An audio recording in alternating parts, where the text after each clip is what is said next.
Testing mo isang buong balot. Buong balot or 8 pieces na balot. Charot guys, hindi ko mauubos to. Pero try natin yung buong balot na sinasabi mo. Balatan muna natin ito.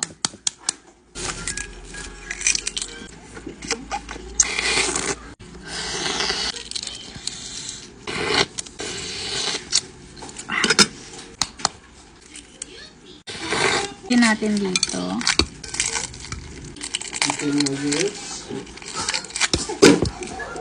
Ayan na, meron akong 4 pieces dito na balot.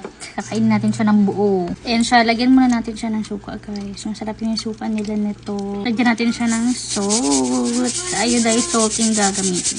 Yan yung previous video ko guys. Mga 1 day ago. Grabe, nag-trending pala siya. Kain tayo balot. Buong balot.